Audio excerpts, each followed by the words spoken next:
今天就让我们再一次去感受那敢叫日月换新天的抗争和奋斗。3个舞台多重空间来塑造出优秀的党员干部焦裕禄同志。我向你们保证，我们一定把兰考给建设好。这病啊，就是欺软怕硬的东西。我用意志把它给压制住了以后，他就不敢欺负我了。老舅。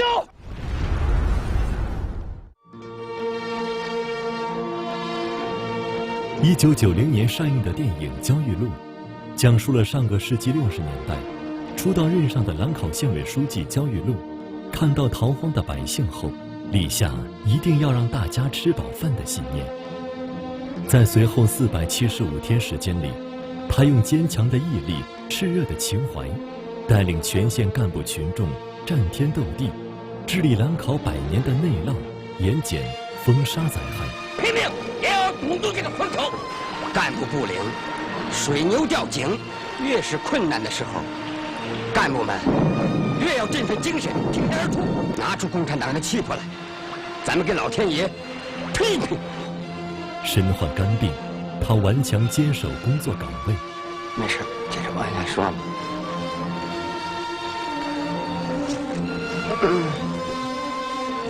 赵书记，最终献出了年仅42岁的生命。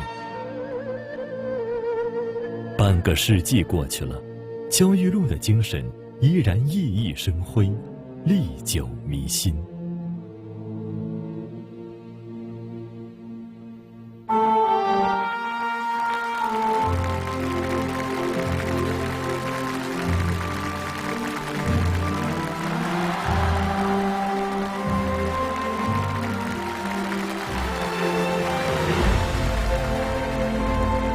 在这个世界上，每天都有生命在消逝，用什么来证明我们来过？有人记得，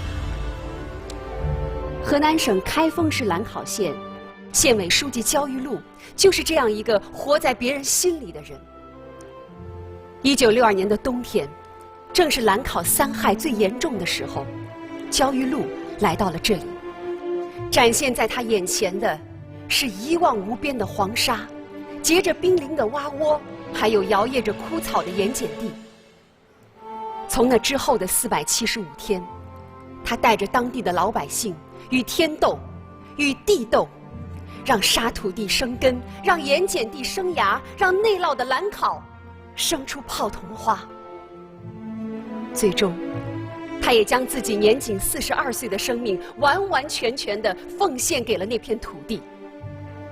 今天，就让我们再一次去感受那敢叫日月换新天的抗争和奋斗。让世界品味中国，这里是泸州老窖国教1573独家冠名播出的《故事里的中国》。大家好，我是董卿。本节目由更多鲜活营养的光明乳业独家特约播出，光明乳业，乐在新鲜。1966年2月7日，中央人民广播电台播音员齐越为全国的听众播报了来自新华社的长篇通讯稿《县委书记的榜样焦裕禄》。齐越老师在播报的时候眼含热泪，几度哽咽。闻讯而来的电台的播音员干部都站在了录音室的外面，静静地听着，悄悄地抹着眼泪。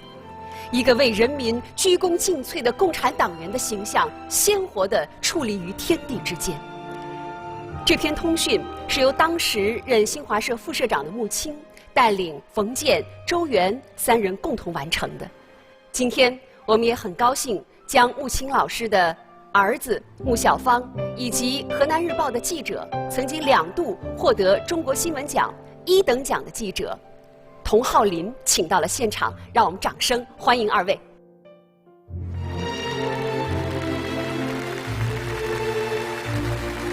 你好，穆老师，欢迎您。你好，浩林，请前台就坐。我现在手边这份《人民日报》就是1966年2月7号的《人民日报》，这个上面就刊登着穆青老师和冯健、周援3位共同撰写的县委书记的榜样焦裕禄。他们3个也是被人们称为河南3兄弟啊，特别关注河南的发展。听说当年他们也是在走遍了河南的很多地区之后，最后到了兰考，是吗？3年自然灾害之后啊，这个处于一个国民经济的恢复期，那个时候呢，人民群众啊，很需要一种这种精神力量的鼓舞。当时那个我父亲他们这个社里就决定啊，要去搞一次这个重大的采访。到了兰考之后呢，找到县委，召开座谈会，你一言我一语啊，大家说起这个焦书记来，他领导这个全县人民啊，战胜自然灾害，活活的都累死在工作岗位上。说到动情之处啊，大家这热泪盈眶的。我父亲周元、什么冯健他们这几个，也跟着一块儿流泪，最后都哭成一锅粥了。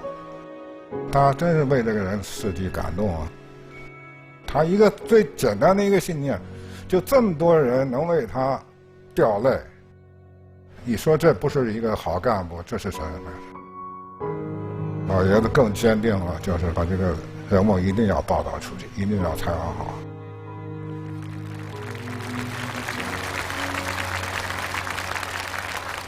那当时他们3位是怎么去进行采访的呢？按照他们这个提供的线索啊，就分头下去采访。我父亲他对这个采访工作是非常认真的。第一是要真实，第二要抓住细节，所有的事儿都这样，都必须亲力亲为。到村里去采访吧，带着行李去的，住的那个生肉棚旁边那老乡就能聊1-2天，那吃都是拿个那个大碗，那盛的那个菜糊糊，就坐那跟那一边吃一边聊，坐在大树底下，就他们就那种采访精神。老爷子说，越采访越觉得这个人可发掘，可以写。他们在创作的过程当中，可能还是经常会被感动啊。原河南日报的高级编辑张慧芳也曾经说全国人民都在为焦裕禄流眼泪，但流泪最多的是母亲。那是经常的。原来说我父亲他有一个采访的笔记本嘛，在兰考一个很小的一个笔记本，上面的字啊，后来发现那字都是模糊的。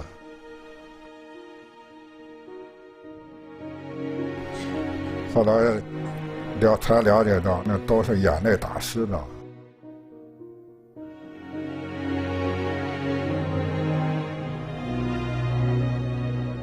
采访完了之后啊，稿子一共改了7稿，那个稿子的原底现在都存着呢。一意起稿，精益求精，所以这篇通讯稿发了之后，一下子就是感动了全国。当时都有些什么样的反馈？这么大的反响，他还是没有想到。那确实是，当时那个听广播的时候说，那个兰考县那个和那个汽车全都停下来了，行人都停了，都站在大马路底下听那大喇叭。然后第2天早上报纸一到，都排队跑到邮局去买报纸。当时齐岳老师在播的时候，也是一直哽咽着，甚至都哭出来了。他播的时候就3次停下来，说是，就念不下去了。人们一个个含着泪站在他的身前。一位老贫农泣不成声的说出了36万兰考人的心声。我们的好书记也是活活的为俺兰考人民硬把你给累死。困难的时候，你为俺贫农操心，跟着俺们受罪。现在俺们好过了，全兰考翻身了。你这一个人在这里。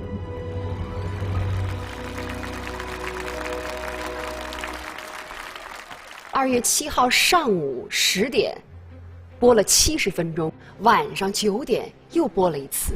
2月8号、9号反复的播，把其他文艺节目全撤了，这在我们国家的广播史上也是前所未有的。当时那个兰考县啊也不得了了，全国各地的参观学习的这种人呢，就把那个县里所有的招待所都住满了，最后都得腾工厂和学校的宿舍给这些人住。人流量太大了吧？郑州铁路局专门调整了这个火车时刻表，让火车在兰考站多停多站。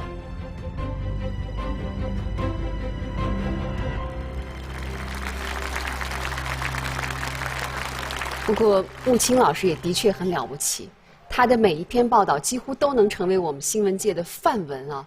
除了焦裕禄之外，像铁人王进喜啊、模范吴吉昌啊，因为这一个个名字被社会了解了之后，咱们的读者也记住了他的名字。所以我很想问问浩林，你是作为新闻记者，你第一次读到焦裕禄的这篇报道是在什么时候？是我上高中的时候，我印象非常深。他写那个火车站逃荒那一段，尺把长的兵临，逃荒的灾民蜷缩在候车室里那种情景，他写的真好，我就用那红圈儿。但是呢，当时学完之后有疑惑，因为我是80年代的中学生，那是穆老写这篇文章是66年，也就是20年的时间，就是我想象不到兰考36万老百姓对焦裕禄书记的那种感情，始终是一个疑惑。那你后来真正的能够理解这种感情，是你自己当了记者之后吗？对的，采访几百个兰考，从县委书记啊，从普通百姓啊，从80、90岁的老人，乃至于20、20岁的年轻人，他们谈起焦裕禄滔滔不绝，绘声绘色，有时候觉得绘声绘色还不满足，可以唱起来，让我觉得这个兰考老百姓对焦裕禄的这种感情，可以说是几十年过去了，一点都没有变。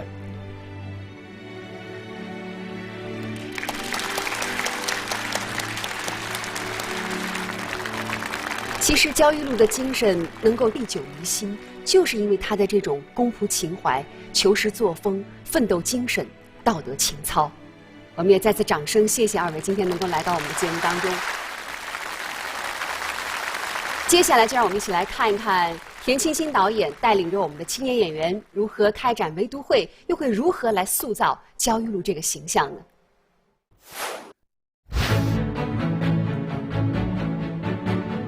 欢迎大家来到故事里的中国，我是节目戏剧总导演田沁鑫。我叫王洛勇，扮演这个焦裕禄。大家好，我是演员戴乐乐，在这个戏里边饰演徐俊雅。大家好，我是演员岳阳，扮演的是马副主任。我是故事里的中国的总编剧张坤鹏。我这次饰演的是李县长，角色是小魏，大学生小魏。在剧中扮演的是焦裕禄的大女儿焦守凤。我们今天致敬的经典是焦裕禄。多年来，焦裕禄的故事被不同的艺术形式展现过，有经典的电影《焦裕禄》，电视剧《焦裕禄》荣获了第29届飞天奖、全国5个1工程奖。在舞台上，话剧《焦裕禄》获得了第31届田汉戏剧奖、剧本1等奖等多个奖项。河南豫剧院3团排演的豫剧现代戏《焦裕禄》荣获了文化和旅游部第15届文华大奖。作为新时代的文艺工作者，继续讲述好、演绎好焦裕禄书记的故事，是我们的责任。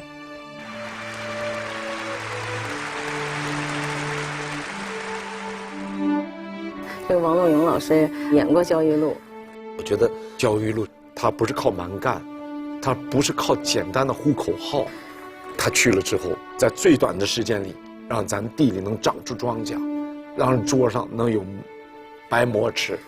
我觉得他有着一种非常透彻的这种气质，就是能够通体透亮的来照亮他人。所以我在想，我们有责任讲好这故事。我们看一下我们的这个舞台的这个形式，我们用了3个舞台，这是我们的主舞台，我们可以有一些话剧的表演的方式，这是2号台、3号台，影视化的表演空间很考验演员的表演。我们读一下剧本。焦书记，我问你，县委的职责是什么？到群众当中去解决问题呀。就你这么一股脑把救济物资都发下去，群众也未必就满意。群众在挨饿，在受冻啊，这就是我的办法。群众在挨饿，在受冻，我们必须解决，这就是我的办法。我们必须，我们必须解决，这就是我的办法。你这是违反国家统购统销，你这是犯罪。如果救老百姓是犯罪，那我就犯了。愚昧！党派我到兰考来，就是让我带领咱兰考的老百姓，跟天斗，斗到能吃饱饭；跟地斗，斗到兰考能大丰收。很好，来往下。你又疼啊？你还是别去了，你外边下那么大雨。城关乡的堤是刚修了一半，别被冲垮了。老焦，你这么扛着不是个事儿，去省医院吧。哎，没事儿，这病啊，就是欺软怕硬的东西。你说你这么扛，你为什么呀你？干部拼命干，那么百姓跟上咱，要改变咱兰考的面貌，咱们得让这36万兰考人汇聚力量，一块儿干。焦裕禄他从来没有把自己的病小病大养，他自己忍着。他有一句话说的：“我们干部的脸上有坚定的信念，老百姓他才放得下心来。”组织我们的干部，准备加固大堤。是。今天，我们的年轻一代更应该牢记，不论在什么时候，都应该刻苦学习，勇于创新，吃苦耐劳，从无到有，应该永远记住这样的精神。我觉得在焦裕禄的心中是一直装着全体人民，唯独没有他自己。这样的公仆情怀，让他的精神穿越半个世纪，仍然历久弥新。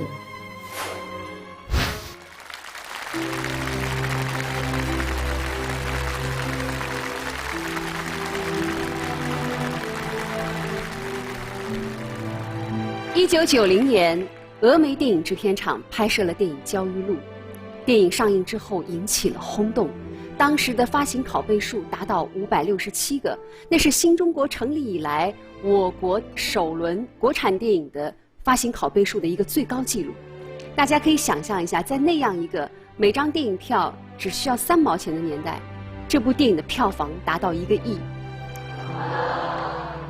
全国有超过3亿人观看了这部电影。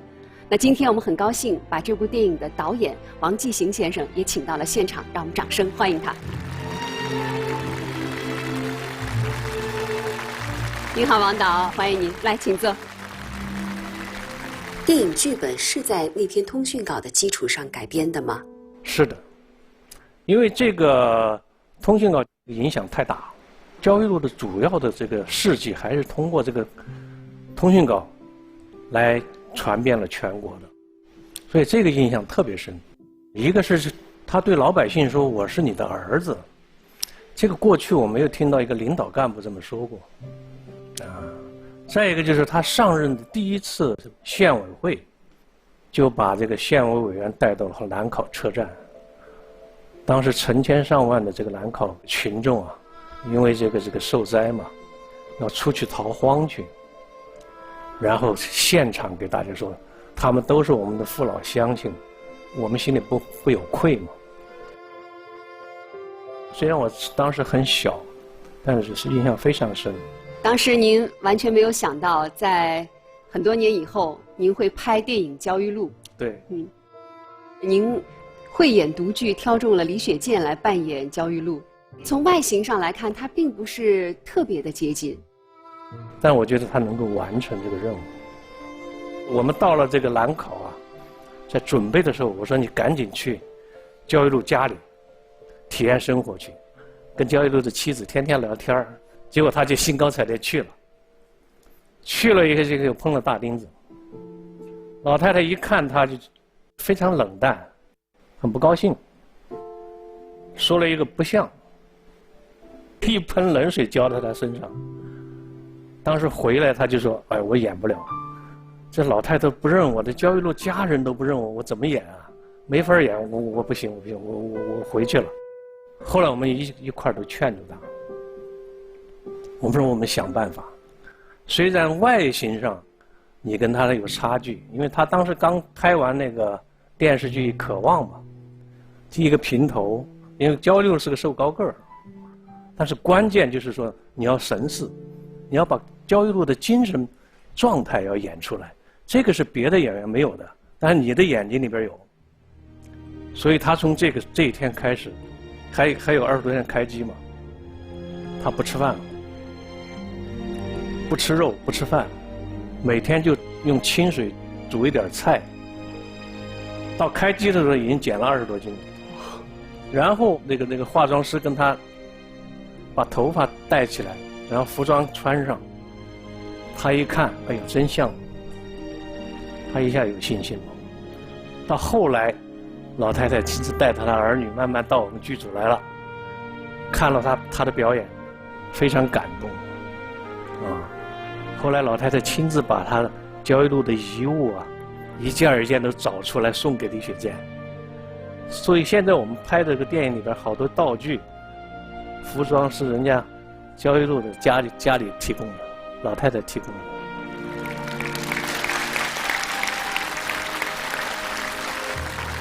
您自己在拍这个电影的过程当中，对这个人物会有一些新的感受吗？你怎么来表现这个人的一种精神？焦裕禄精神到底是什么？这个我们一定要把它想清楚，否则你抓不住他的魂儿的。后来我是总结，就是说，他就是忠实的履行了这是中国共产党的宗旨，就很简单，为人民服务。第二，就像毛泽东主席说的，要做一个高尚的人，一个纯粹的人，一个有道德的人，一个脱离了低级趣味的人，一个有益于人民的人。这5个一种人呢，说起来简单，实际上是一个最高的境界。我觉得焦裕禄就是这样的。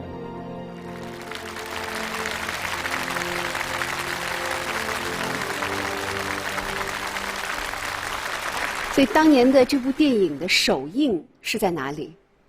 在人民大会堂，在试映的阶段，已经就是说被很多这个中央的媒体记者都看过了，大家的反应都非常强烈，所以这个一上映以后，引起了这个全国观众的一个观看的热潮。据当时的统计，有超过3亿人次来观看这个电影。我也是其中之一，而且也是擦着眼泪走出了电影院的。因为其中的有很多的场景实在是太让人记忆深刻了。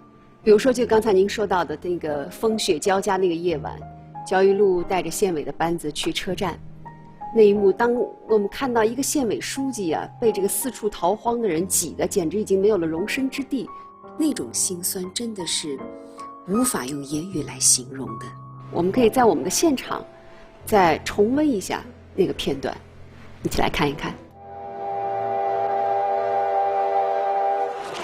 乡亲们，大家不要乱！按照先后顺序上来。挤上了孩子、老人，不要拥挤。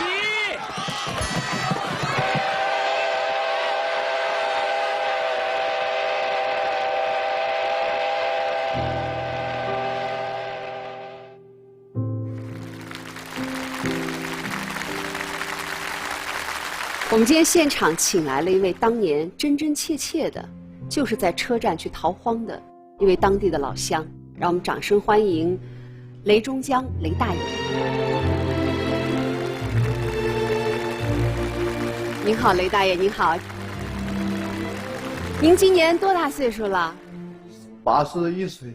您也在那个车站是吗？是的，那是我们东坝头是兰考县最穷的地方，那个年代没有吃的。那个时候，兰考县民政局有一部分工作人员，他设立一个收容站，不要人员外出。我从家出门的时候兜着2毛钱，也是俺家仅有的2毛钱。我们选在火车站的东闸口，搁那等的时候，这从站台这边过来3个人，前面那个人就问：“你们是哪儿的？”我是枣营公社东坝头的。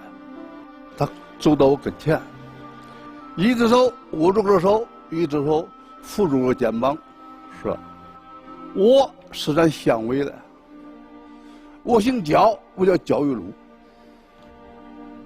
都是我们没有把工作干好，让你们受苦了。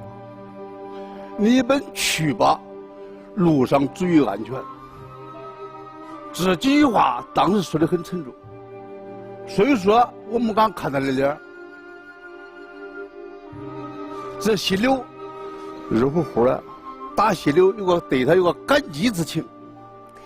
所以后来您大概隔了多久就又回到老家了？到5月份，我回大队当大队会计了。我这一天见焦书记的时候，焦书记穿的衣服是个蓝色，都褪色了，都发白了，但是很干净，很规矩。我们焦书记虽说简朴，可是绝对有共产党县委书记的风范。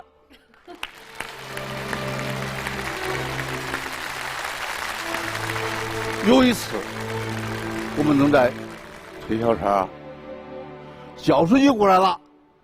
焦书记很体验这个干活这个群众，说焦书记给我们给他干了推了2车，也看不出哪个是县委书记，哪个是老百姓。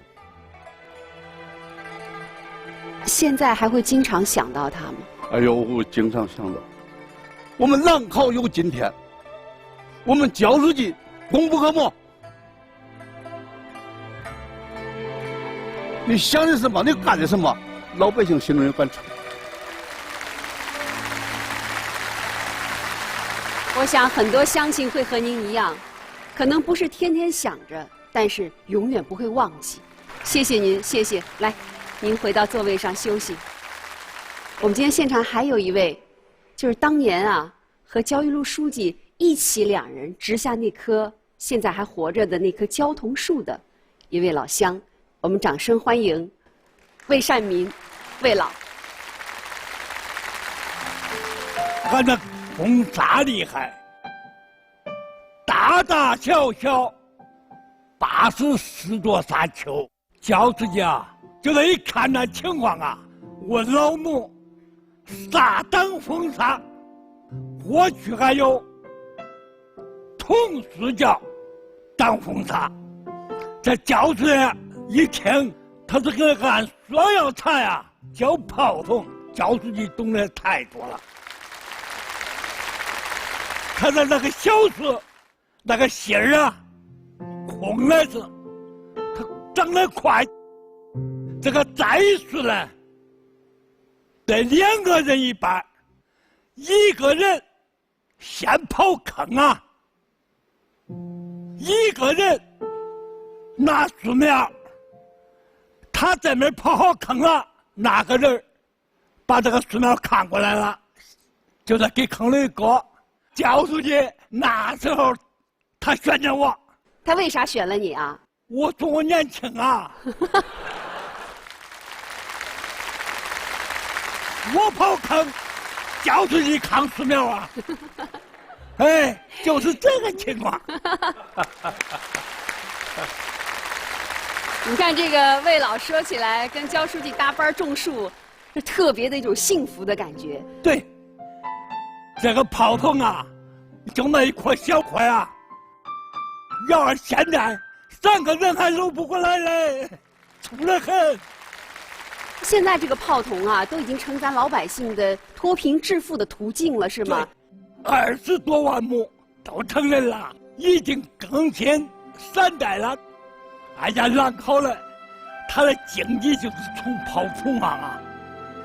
要俺这炮筒啊，有出口，有制那乐器啊，还有做家具，就是这个情况。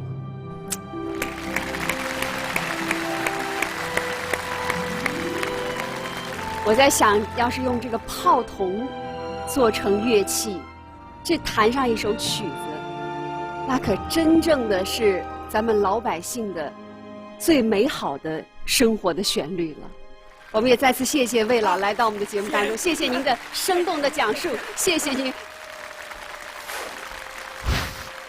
我接下来要请出的这2位，您应该也熟悉。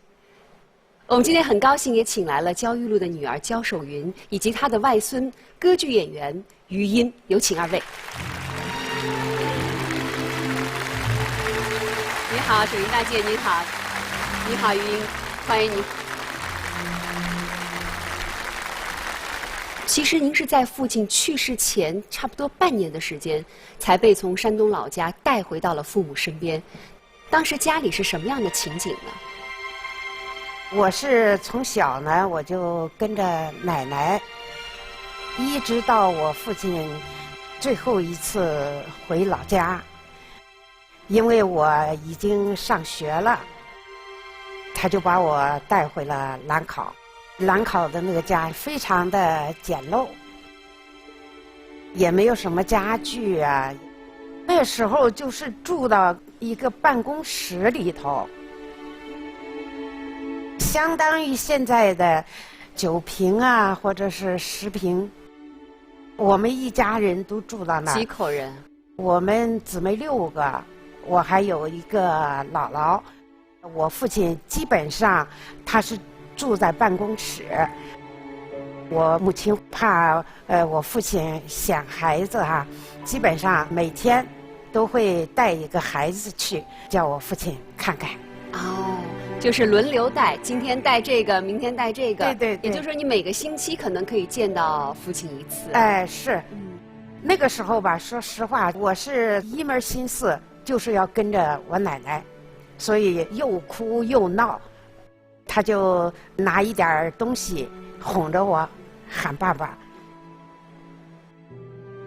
所以呢，我现在真的是非常的后悔，能喊爸爸的时候喊得太少了。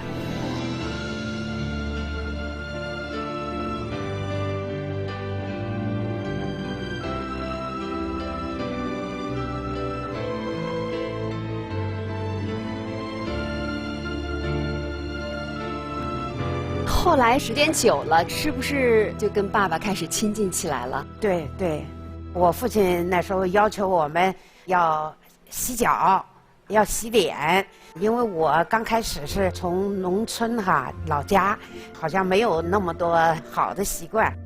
后来我就跟他说，我说我的脚不洗也比你的脸白。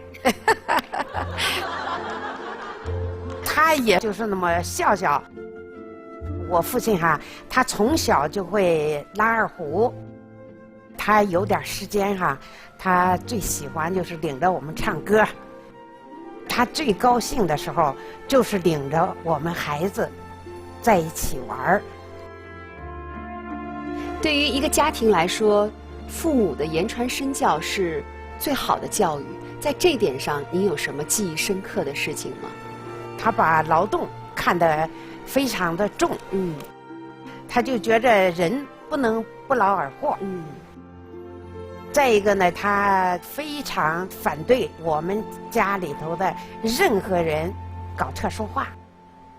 你像我姐姐要工作了，我母亲是让她到那个县委去当一个打字员，那我父亲就说，他说那不行，他说他出了学校门就想进机关门，他说他缺了劳动这一课，所以他就卖了很长时间的酱油。你姐姐愿意吗？她当然不愿意了，哭过闹过。罢工不吃饭，能使的那些个招数，他都使出来了。那后来怎么说服他了呢？后来我父亲呢，就带着他，我跟着你去卖酱油，我看谁笑话我们。后来我父亲说，我教给你怎么挑担子，不磨尖，怎么吆喝把这个酱油卖出去。他说，你知道吧，爸爸小时候卖过油。从那以后，我姐姐她就想着，我是一个小孩儿，还怕丢人，我父亲还是个县委书记呢，那意思就是说，县委书记能卖酱油，我为什么不可以卖呢？从那以后就想通了，卖了很长时间的酱油。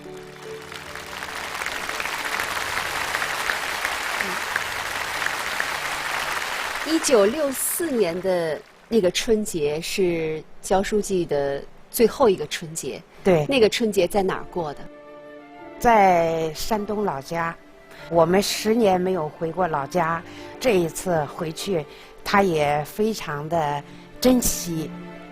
其实他回老家的时候啊，我奶奶啊，还有乡亲们啊，都看得出来，他特别瘦。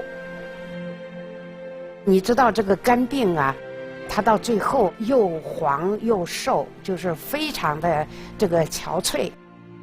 他领着我们踏着那个大雪，那个雪好深好深的啊，我们就想着他要领着我们去干什么。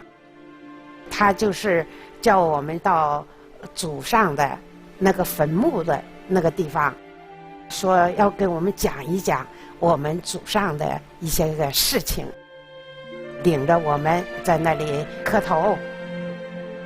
没想到他回到兰考以后，时间不太长，也就有2个多月吧，他就到郑州住院，就没再回去了。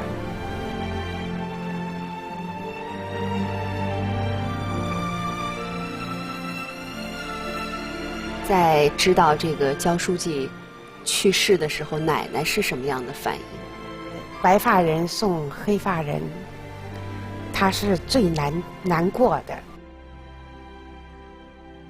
但是呢，我父亲去世的时候啊，我母亲太年轻了，才33岁，一个人带着6个孩子。我奶奶可怜他，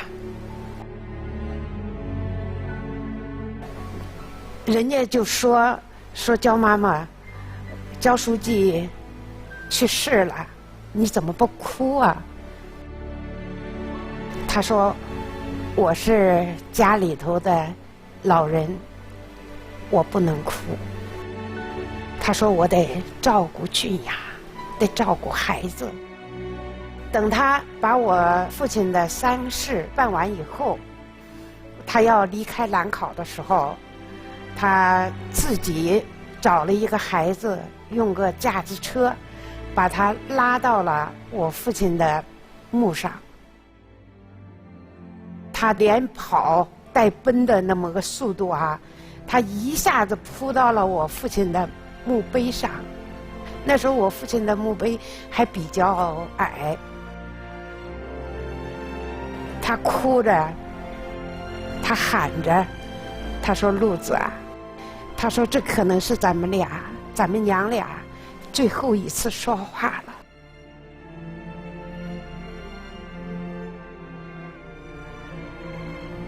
娘老了，以后也来不了了。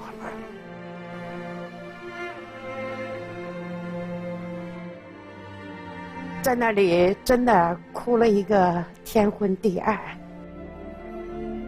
后来擦擦眼泪，又像没事儿一样的，又回到了那个我母亲那里。所以我说，我奶奶她是最痛苦，但她也很坚强。是的。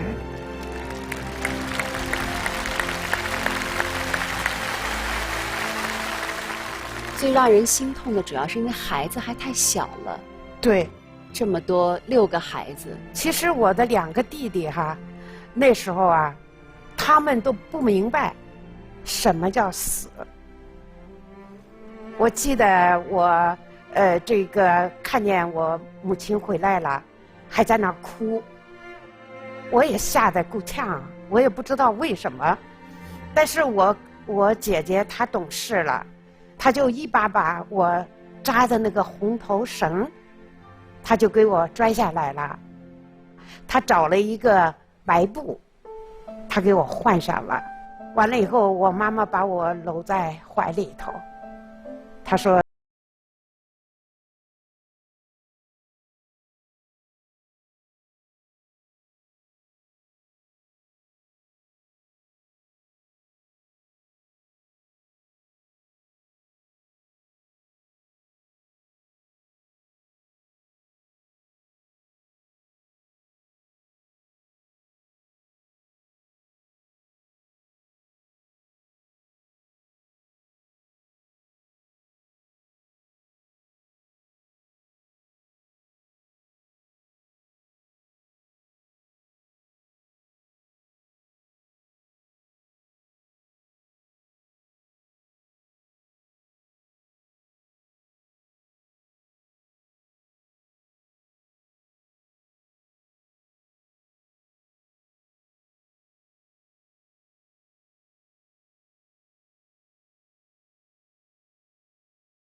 他自己也知道这个道理，但是呢，谁也劝不住他对我父亲的思念。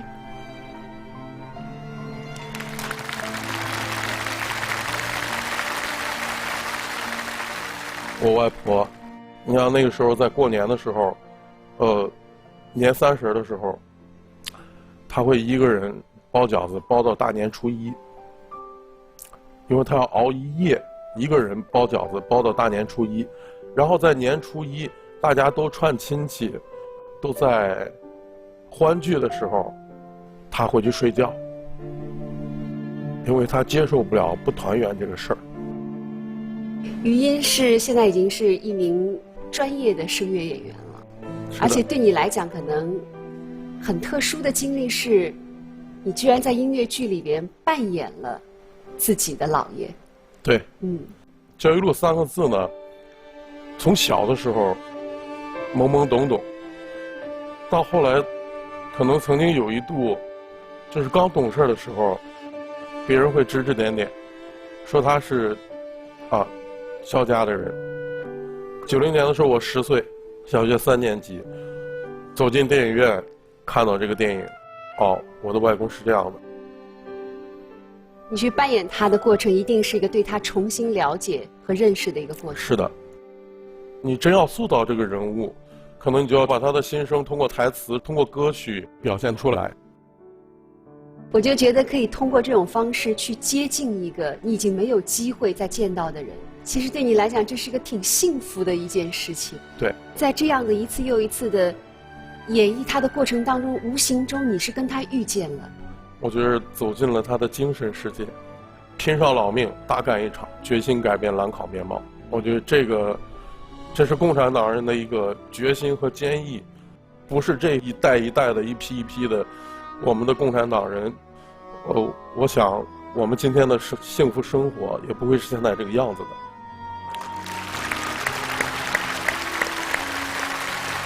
2019年是焦裕禄逝世55周年。我想今天的兰考的确是发生了翻天覆地的巨变。1116平方公里，他所走过的每一寸土地都变了。长眠于那里的他，应该可以感到心安了。那接下来的时间，我们要把舞台交给我们今天要在这里重新演绎的这些演员们，我们也很想在他们的表演当中重新去获取一份力量，让我们掌声欢迎他们。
车来了！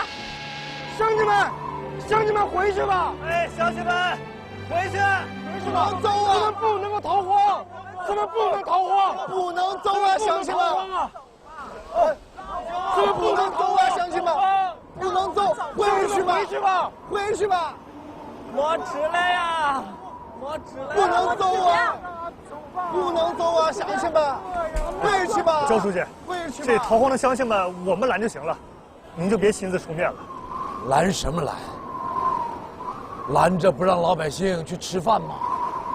从今天开始，谁也不许拦了。走，咱们去看看他们。老焦，马副主任，老焦，这些事儿就让下面的干部们去做吧。你说你什么事儿都亲自出面，你让具体负责的干部们以后怎么开展工作呀？啊？所有的事儿，大家负责。看着咱乡亲们拖家带口的，背井离乡，真揪心。作为一个党的干部，我惭愧。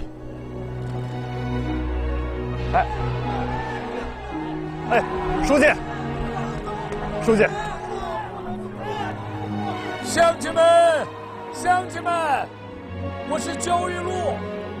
是党刚派到兰口来做县委书记的，对不起大伙儿啊，我来晚了。看着你们拖家带口的，要出去逃荒。是啊，但凡要是能吃口饭，谁还能舍得离开家呢？所以，你们到了外面啊，乡里乡亲的。要是以后碰点啥事儿，你们就相互照应着点儿，别忘了捎个口信儿回来，报个平安。我向你们保证，我们一定把兰口给建设好，让你们地里长粮。到时候，我们把家乡建设好了，就会蒸上一笼一笼的大白馍，等着你们回来吃。骗我吧！我保证说话算数。加油！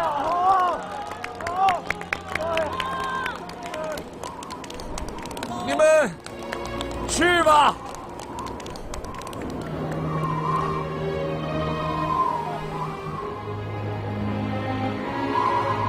路上当心点儿。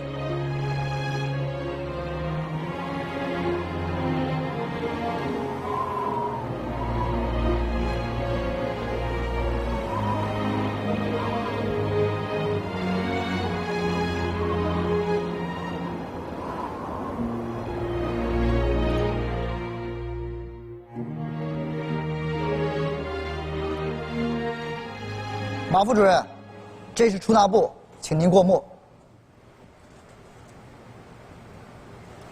这是谁决定的？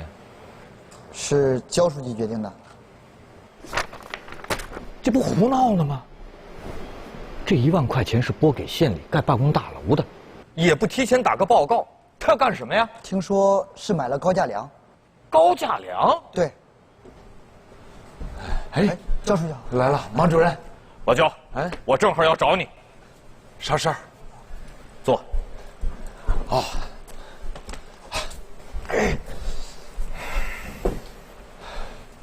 老焦，我作为地委派到兰考，协助救灾的调查员，我问你，县委的职责是什么？职责？那职责不就是为老百姓、为人民服务吗？啊，对我来说，就是要克服咱们兰考的风沙、盐碱和洪涝这3害。哎，直接牵扯的问题，就是能不能让老百姓吃上饭的大事。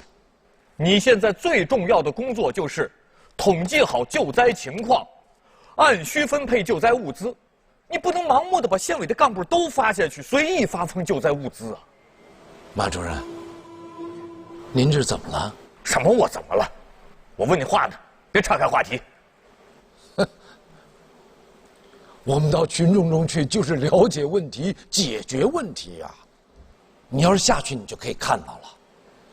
现在在咱们乡下，能有几家在饭点的时候烟囱里能冒出烟了？这说明啥呀？说明咱兰考穷啊，所以每年才会有那么多人到外地去逃荒要饭。他们不去，他在家里就等着饿肚子。各乡各村的灾情不一样，国家的救济政策是优先救济最需要救济的村子。老焦啊，比你发放的村子更穷的有的是，你这么随意发放救灾物资，这就是不负责任，这就是违背组织原则。我发放的就是咱们最贫穷的村子，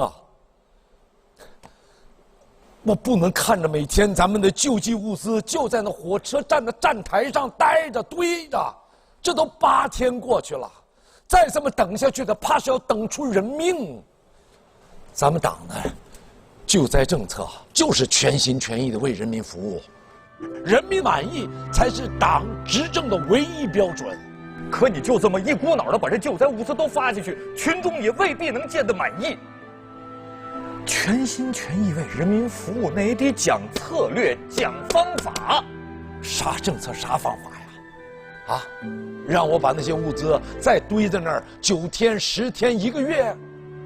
马副主任，咱们现在群众是在挨饿，在受冻啊，这个问题我必须解决，这就是我的办法。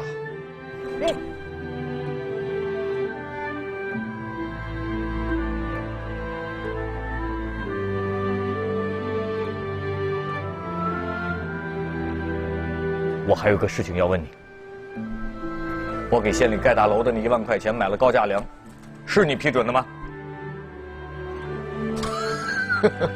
笑什么？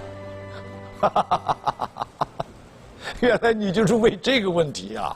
怪不得刚才我一进来你就一脸的不高兴。不错，这是我同意的。怎么了？老焦啊！我作为地委派下来调查员的身份，再次提醒你，你这么做，那是违背国家统购统销，就是犯罪。你这么做不但毁了你自己的名声，还毁了整个县委班子。你要干什么呀？啊！老百姓的命比天大，要是救老百姓就是犯罪，那我就犯了。玉春，你说你这种不合常规的事情干了不止1件了吧？啊，每一件都让我哑口无言。你让我说你什么好啊？啊，老焦，既然你这么说了，那我也来说2句。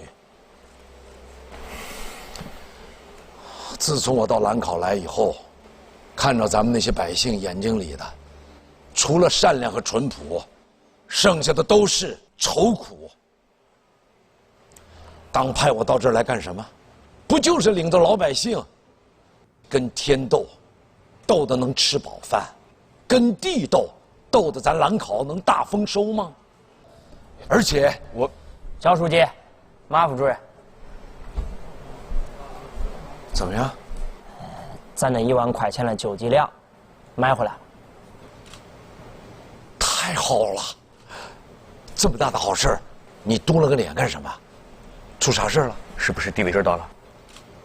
不是，不是地委，咱这粮食还买不回来了。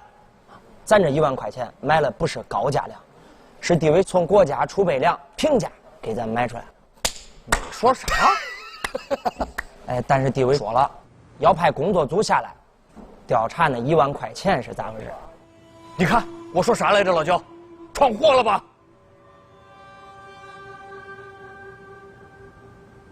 啊，马副主任，书记，县长。哎，我跟你说，咱们的救灾工作迫在眉睫。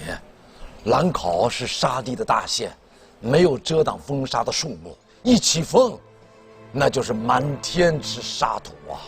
这是其一。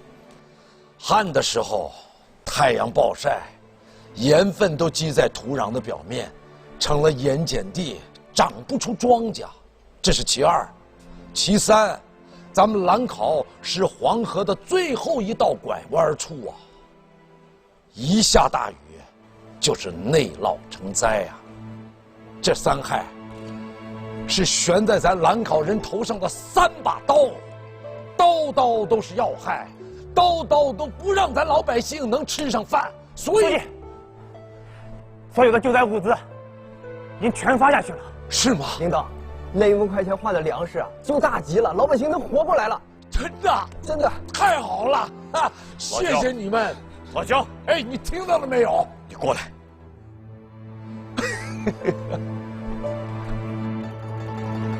老焦啊，我给县里盖办公楼的那1万块钱，现在买了粮，万一调查组要问起来，我可就直说了啊。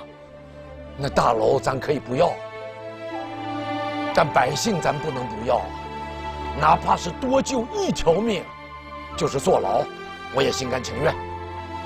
对呀，马夫人，我们也是没办法呀。行，反正我也说不过你。但是老焦，我还是得提醒你一句：你救得了一时，你救得了一世吗？能救一个是一个。对。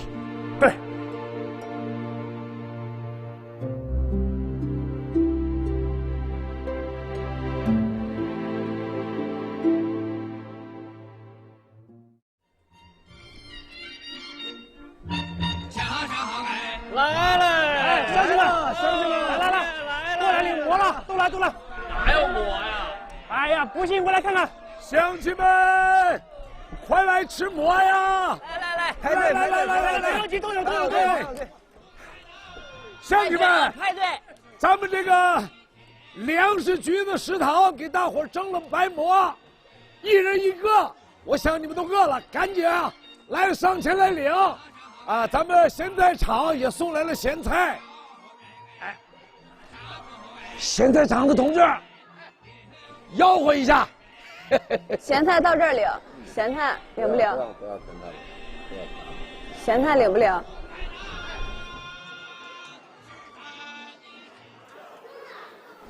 哎，小凤，这大伙就在跟前，你大点声叫啊！你是咋工作的呀？啥工作？不就是发咸菜的吗？哎，来，咋的？你这有情绪啊？爸，你这安排的啥工作啊？咋的？你嫌大材小用啊？你是我丫头，你就得从基层干起来。爸，你对我不负责任。咋不负责任？我自己找好了去邮局的工作，你干嘛不让我去？哎呦，是你找好的吗？那人家知道你是人家县委书记焦裕禄的女儿，所以才给你安排的。那你也不能给我安排个酱菜厂工作呀，这工作除了切萝卜就是切辣椒。爸，看我的手，这是被辣椒磨出的泡。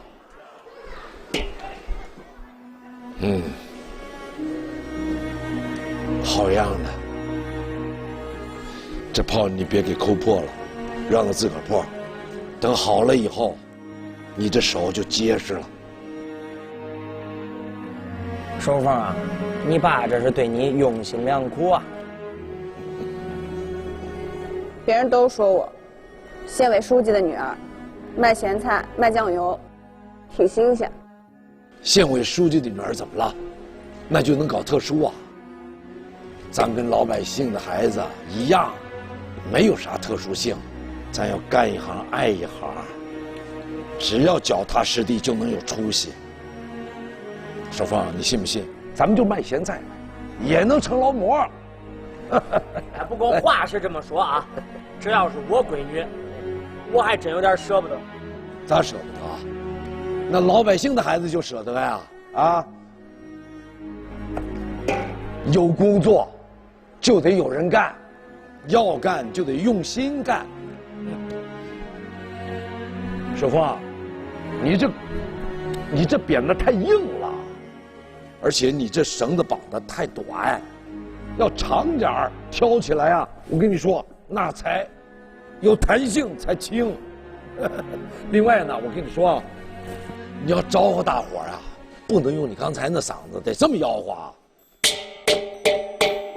哎，乡亲们，大叔大婶儿，我这有咸菜，刚刚打开咱们这个坛子里来的咸菜。丫头，咱们有什么咸菜啊？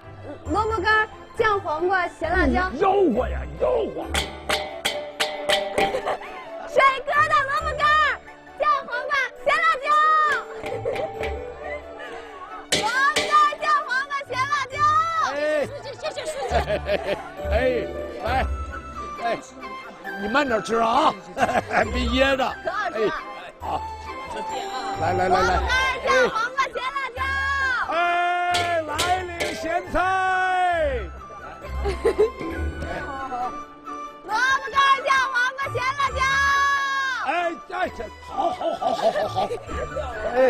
哎，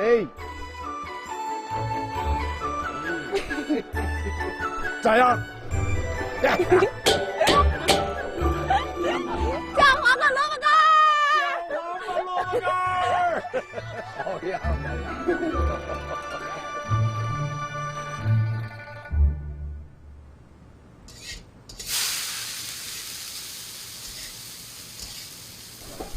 作业收收吧。哎，给你爸留的。哎呀，哎，回来了。哎，哎，我告诉你们个好消息啊，你姐今天卖咸菜卖的可好了。哎，吃什么好吃的？我洗个手马上就来啊。嘿，给。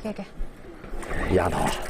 照今天这个干活的法子，你干，你就会成爸爸的好姑娘啊！好。来，我看看有啥好吃的。爸爸，你吃。哎呦，哎，给你留的。哎呀，今年这茬地瓜是又瓷实，又香啊，好吃啊，太好吃了，丫头，今天你干活累了，掰上一块也让你妈吃。妈，知道你舍不得吃，可是这窝头再好呀，它也不如馒头。爸。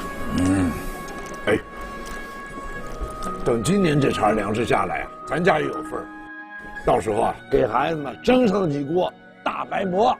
真的呀，爸爸！真的，肯定真的。我已经好久没有吃过白馍了。我什么时候吃呢？下个月，好不好？好。好。哎，老焦啊，那粮食不是已经下来了吗？反正我看分这2天也就结束了，剩下那一小袋白面，今天晚上啊就给孩子蒸馍。你看看这一个一个眼巴巴的，怪可怜的。正长身体。这样。你等一下，我有个事儿要跟你说一下。这个，你看那面，咱们是不是能留下来？现在兰考正是困难时期，要是谁家遇到点什么应急的事，咱们可以拿出来，你说呢？不行，我就得给孩子蒸馍。焦书记，哎，焦书记，您在家吗？谁呀？魏翔，焦书记。哎呦，小魏啊，快进来！哎呦，快点，没吃饭吧？快点，咱吃饭呢。师傅好，你们好，一块吃。书记，我就不吃了。我来想跟您说点事儿。啥事儿？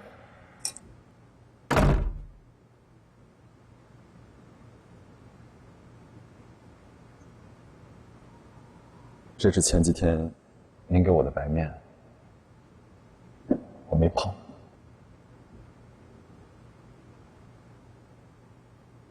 对不起，书记，我还是想回省城。农学院的大学生，大知识分子，我这袋救命的面，也没能把你这个有能耐的人留下来。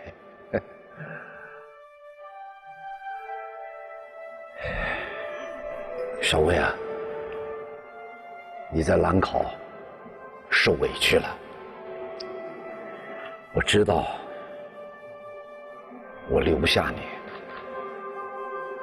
这样，我送你一样东西，就算是我给你的礼物。老焦哎，那面呢？嫂子，面在我这儿呢。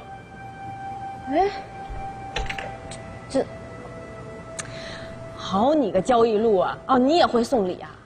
嫂子，这不怪书记，全怪我。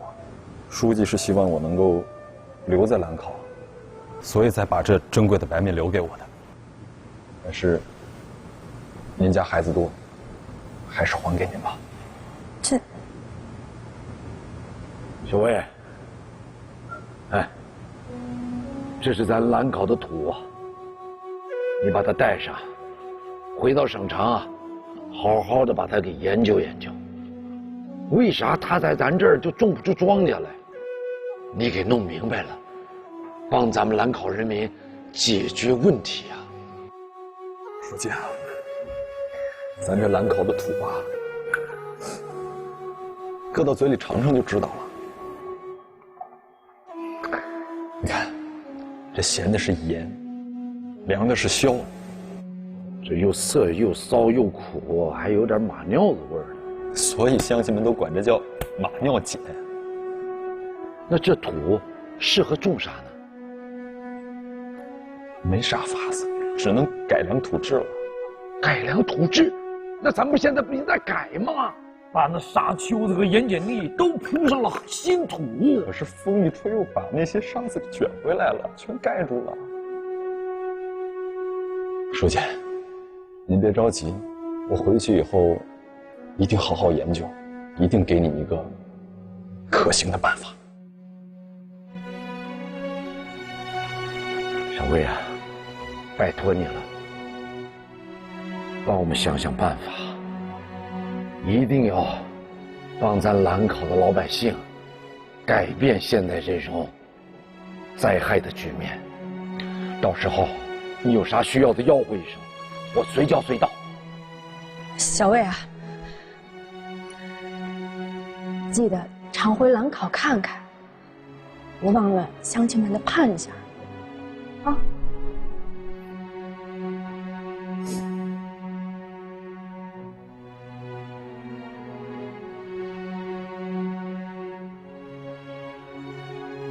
书记，嫂子，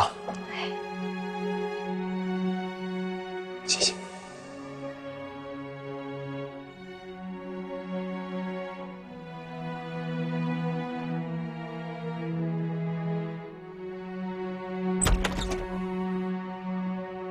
小魏啊，慢走啊，小魏。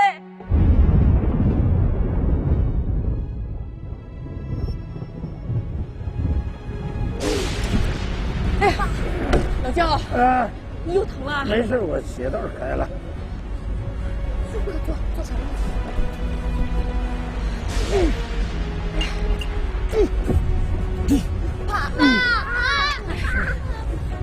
老焦，老焦，你不许去了！你外边下这么大雨，怕别。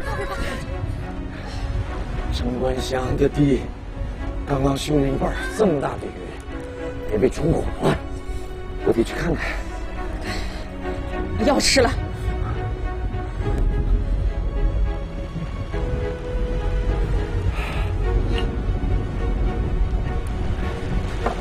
掘了地，咱们就那块能长庄稼的麦子地，就全完了。你放心吧。哎，好多了。我去看看，我就回来。老焦啊，没事。你别去了。老焦，爸爸，你去哪？下雨了，你去哪？乖，听话。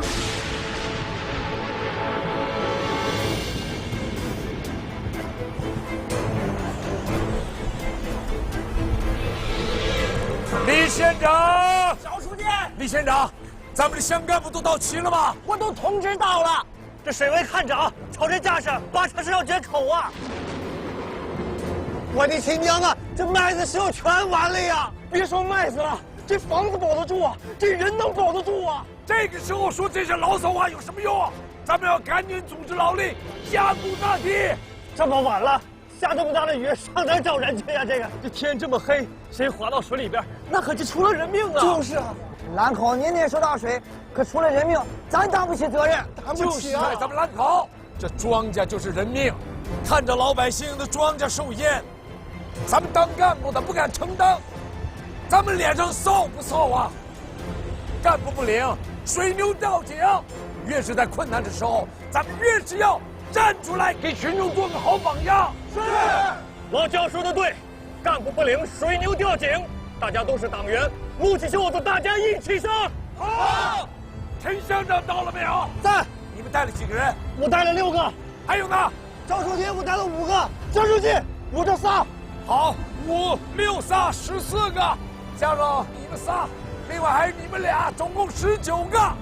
好了，够跟老天爷拼一拼了。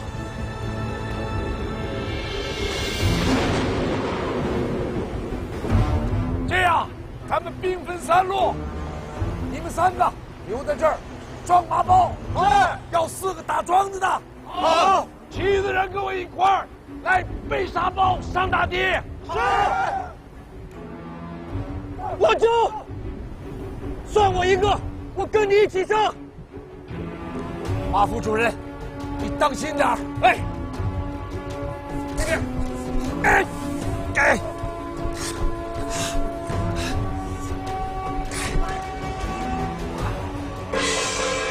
肖书记上大堤了，快呀！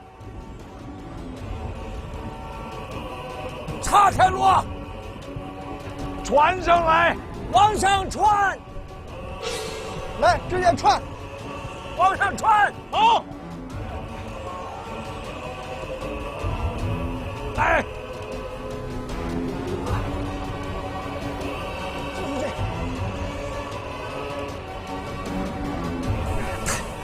对，对，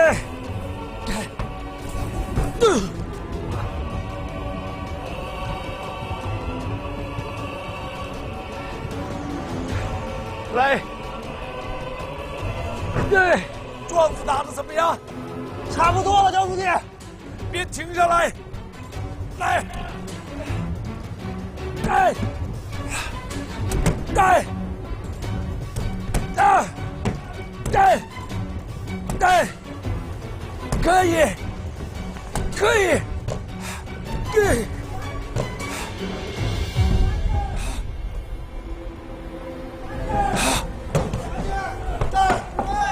对，张书记，张书记，张书记，老焦，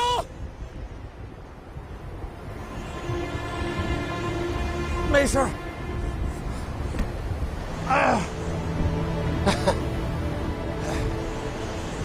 别停下来，快接着干！是，干，走啊！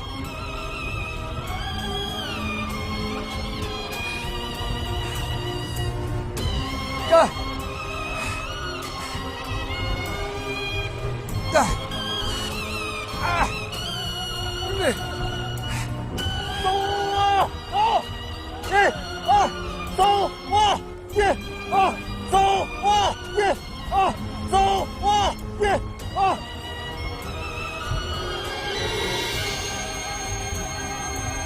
爸爸什么时候回来呀？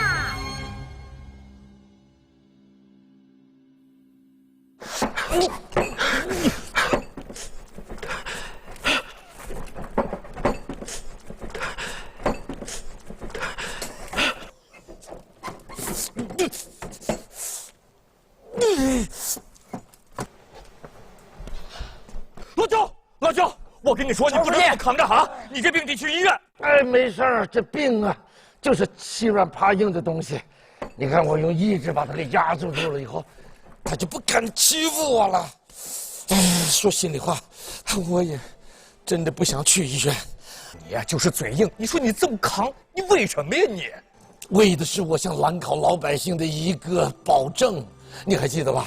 在火车站上，我对他们说，咱们会让他们的地里长出粮，咱们给他们蒸上白馍，等他们回来，咱们干部不拼命干，那么百姓就不会跟上咱。当然，要改变咱兰考的面貌，不是靠咱们几个，咱们得让这36万兰考人汇聚力量，一块儿干。行了，你别多说了，赶紧给我去医院。这块日子，我就有去医院。老焦，老焦，肖书记，快，走。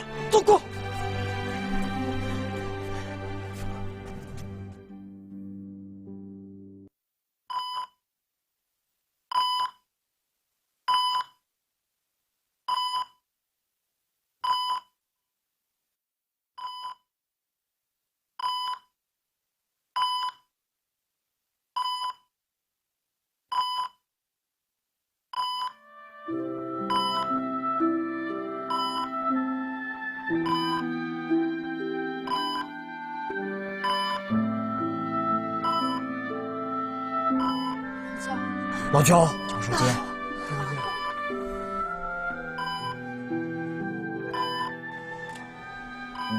你们都在，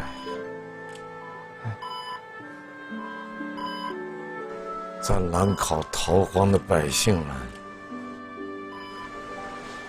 他们眼神中的愁苦，他们的希望，我记得清清楚楚的。我想为咱兰考36万的乡亲们大干一场。就是老焦，兰考我都走遍了，我翻了盐碱地，种了泡桐，建了堤坝，挖了水渠。可是小薇，我没有完成好土地改良，我有遗憾。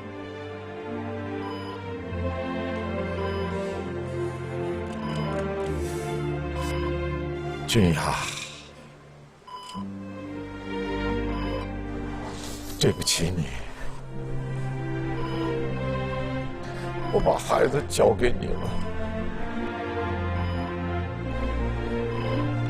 我谢谢你，你得答应我。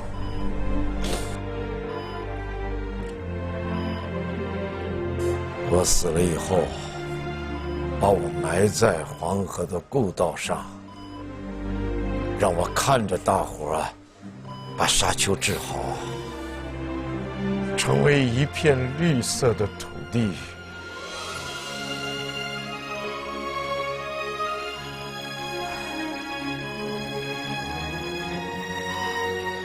儿子，爸，要好好听妈的话。小芳，要多帮帮你妈。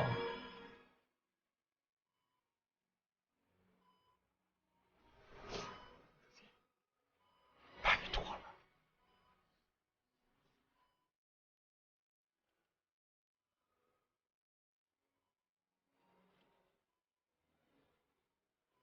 收拾。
有请我们的戏剧总导演田庆新。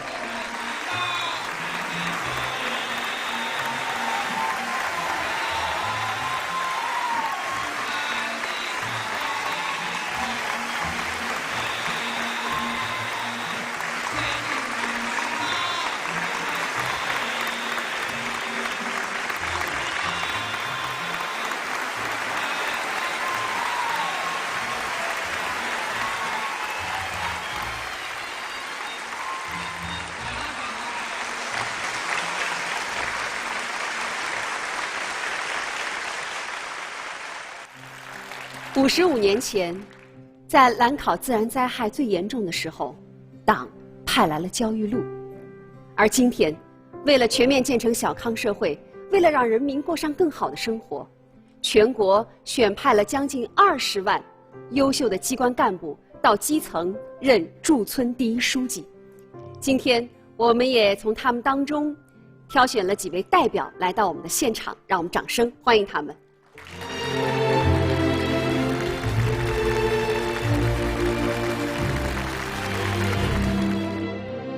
小南，你工作在焦裕禄书记曾经战斗过的地方，那是什么样的一种体验？其实我们张庄村呢是兰考当年灾害最严重的地方，当然也是这个焦书记找到这个番禺压沙、治理风沙的地方。兰考是一片热土，好像有一种魔力，就是我们一到那里就觉得有干不完的事儿，然后浑身就是充满了力量。每天都在争分夺秒，甚至有点舍不得睡觉那种，就想多为当地来解决一些困难啊，做一些实事，也觉得只有这样呢，才能够给焦书记一个好的交代。你好，小杨，你是去了乐业县的百泥村，是接棒黄文秀。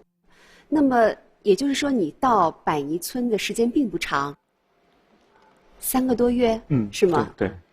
我刚到村里面工作的时候啊，有位群众就紧紧握住我的手，就跟我说：“他说，黄文秀书记之前为我们村里面做了那么多事情，甚至把生命都牺牲了。这段时间以来，我看见你来到我们村里面来开展工作，也同样像黄书记那样为我们群众着想。”心里面非常感激你，黄文秀书记，他做的这些事情，并不是什么高大上的这些事情，他做的也都是我们群众身边的这事情，群众的揪心事情，一点一滴去解决问题，百泥村的群众才会认可他，称赞他，所以说这些就是给予我很大的一个教育一个启发。张华你好，张华可是这个高学历村官啊，毕业于北京林业大学土壤学博士。你的这个土壤学的专业对你现在的工作有帮助吗？有一定的帮助。比如说，我们村民在他这个种植过程当中出现问题的时候，那么我们可以跟他去测度配方，告诉他里边缺氮、缺磷、缺钾。但是呢，基层是个大舞台、大课堂。我在学校里边的一些理论知识，真正等我走到基层的时候，我发现要学的东西太多太多了。我记得我在北京林业大学的时候，学校一直教育我们要把论文写在大地上，当时我不懂，我说为什么要把论文写在大地上？论文不是应该写在实验室里的吗？等我真正到基层，我才知道，有一些贫困的群众，能因为我的存在，他过得好一点。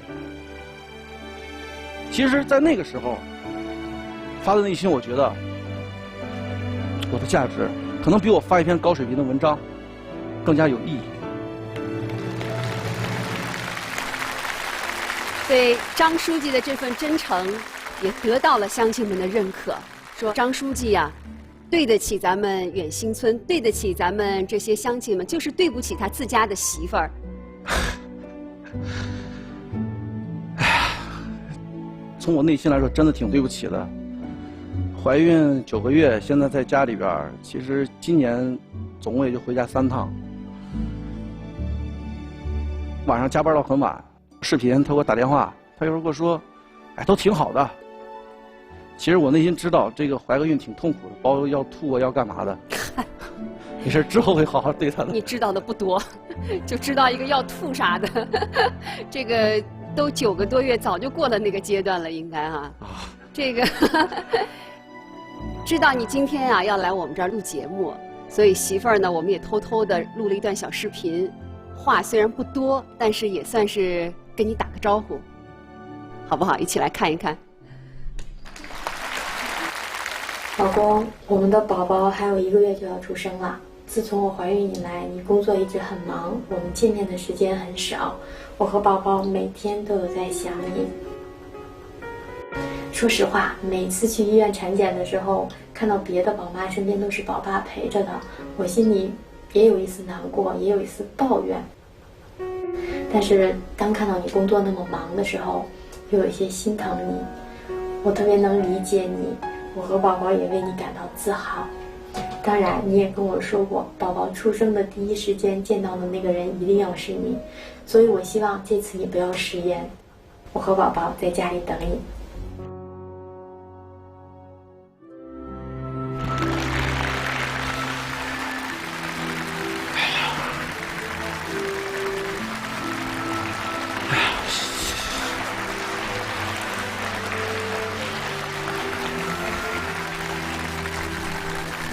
谢谢节目组，谢谢。你不会食言吧？我尽量一定会回来的。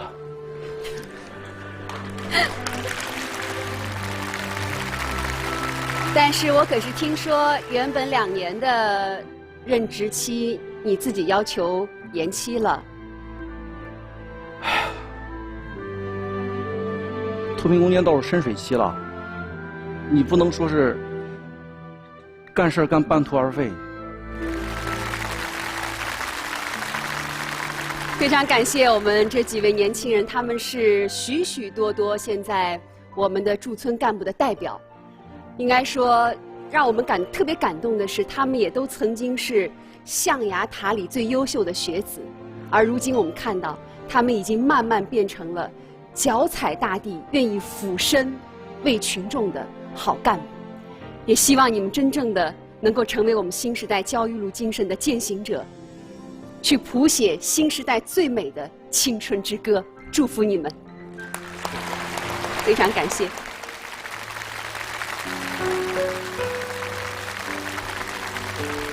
百姓谁不爱好官？把泪交同成语，生也沙丘，死也沙丘，父老生死系。暮雪朝霜，无改英雄义气。焦裕禄就是这样一位好官，他为老百姓倾尽所有，而他所献出的光和热，也让9曲黄河的最后一道弯熠熠生辉。焦裕禄精神已经成为我们最宝贵的财富，它激扬着时代的火炬，它将燃烧今天，也将映照明天。感谢各位收看本期的《故事里的中国》，让我们下周同一时间再见。让世界品味中国，这里是泸州老窖国窖1573独家冠名播出的《故事里的中国》。故事里的中国由更多鲜活营养的光明乳业独家特约播出，光明乳业乐在新鲜。